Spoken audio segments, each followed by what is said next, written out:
Can I be honest with you before we start? There have been seasons in my life where God has felt so far away that I opened my Bible and was really angry at God, not metaphorically, but physically out loud, with the book in front of me and real words coming out of my mouth that I will not repeat here because some of you are probably watching this with your kids. And I want to say that first because I know some of you clicked on this title with something real that's happening in your chest. Not a theological question you want to explore, an actual distance that you felt from God, an actual silence, an actual place in you that says, God, where are you? And why does it feel like you've left without telling me? That's the conversation I want to have today. And I want to have it honestly, because I think we do people a disservice when we only talk about the mountaintop versions of faith and skip over the places where faith is quiet and God feels distant and absent, and you are still there trying to show up anyway, trying to do the right thing. So let me start here. Feeling far from God is not the same as being far from God. Those are two completely different things. And the gap between them is where some of the most important formation in your life will happen, if you let it. So in Joshua 3, the people of Israel are standing at the edge of the river Jordan. They're about to cross into the promised land. And the moment that they've been waiting for, the thing that God has been building through them for 40 years of wilderness, is right there on the other side of the water. And the Jordan, well, the river is at flood stage. And I love that detail because God did not bring them to a shallow crossing. He brought them to the river at its most dangerous point in the season where it was the fullest and fastest and most impossible to cross on their own. Because of the size of what you're standing in front of is not an accident. The size of the problem is exactly what makes the miracle visible. But before they crossed, God gave them an instruction through Joshua. He said, when you see the Ark of the Covenant carried by the priests, follow it. Keep a distance of about 1,000 yards between you and it. Don't go near it.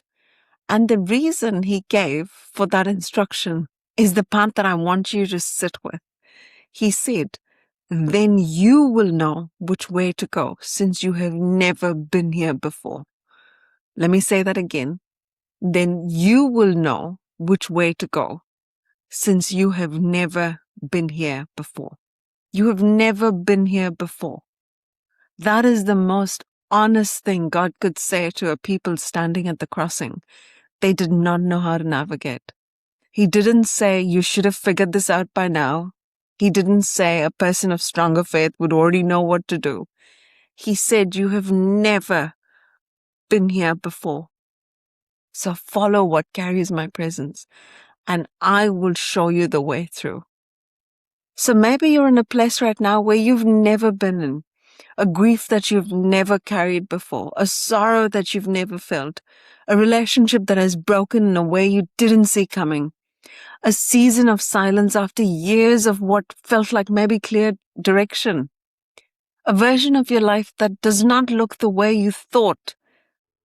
You know, you're standing there, you're going, whatever age, and I should have had this all figured out by now. I should have. I've got a family. I should have I had it all figured out. But maybe you're going, I have a diagnosis, a loss, a door that's closed and not reopened. And the distance you feel from God is not abandonment. It might be that you've never been there before and you don't have the language yet for what He's doing in this particular crossing. And here's what I've learned about how feelings work in seasons like that. Feelings are real. That doesn't negate faith, though. I'm not going to stand here and tell you that what you feel is not valid or you need to pray more or that feeling will just go away. That's not what met me in my own place of distance. And it's not what I want to offer you. But feelings are never accurate. They're never good reporters of reality. See, the disciples were in a boat with Jesus physically, and He was present there, and they still felt abandoned when the storm hit. Martha stood in front of the risen Lord, and she said, if you had been here, my brother would not have died. Elijah had just seen fire fall from heaven. And he sat under a tree asking God to take his life because of one message that made him feel completely alone. None of them had been there before.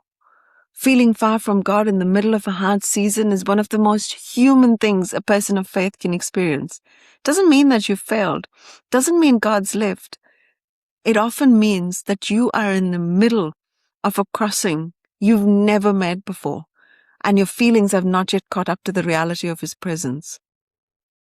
And I want to talk to you about what to do in that place, because I want to be specific, because a lot of teaching nowadays stays too general to actually help. The first thing is this: stop waiting for the feeling to go away before you do what God's asked you to do. I know that's hard, because when God feels distant, the last thing you want to do is read your Bible or pray or worship, because it can feel hollow and empty and like you're performing and just going through the motions. I understand that. But the ark did not wait for the people to feel ready before it moved into the water. The priests stepped in with their feet first, and the water stopped.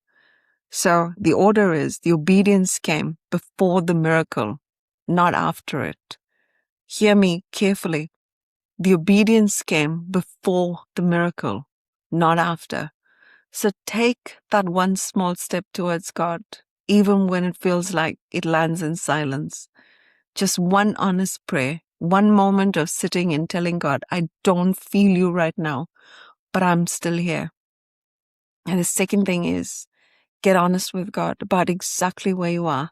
Not the version of yourself you think he wants to see, the actual version, the version that's tired and confused and maybe angry about how this whole season has happened. The Psalms gives us permission for this. David did not write sanitized prayers. He wrote things like, how long, Lord, will you forget me? Where are you, my God? My God, why have you forsaken me? And those are the words that God chose to be put in his book, which tells you something about the kind of conversation that God is willing to have with you. The honest prayer, the one where you say exactly what you mean, is not a lack of faith. It is the deepest kind of faith. It is saying, I believe you are there. You are enough. But I can tell you the truth about where I am. The person who stops talking to God is not the person who yells at him. The person who stops talking to God is the one who decided God could not handle the real them. And the third thing is, God uses distance as a gift to call us closer to himself. Listen to that again. The distance is not proof that he's gone. The distance is the way he is using to draw you into something deeper than surface level faith. Not because he's cruel, not because he's mean, because he knows what shallow faith cannot carry. And he loves you too much to stay there. Because in Joshua 3, he told people to keep a distance of 1,000 yards from the ark so they could see it clearly. Sometimes you've got to step back from what's familiar to actually see where God's presence is. Sometimes the clarity you're looking for can only be from a place of distance that can be sometimes so uncomfortable. And remember what you've already crossed. That's the fourth thing.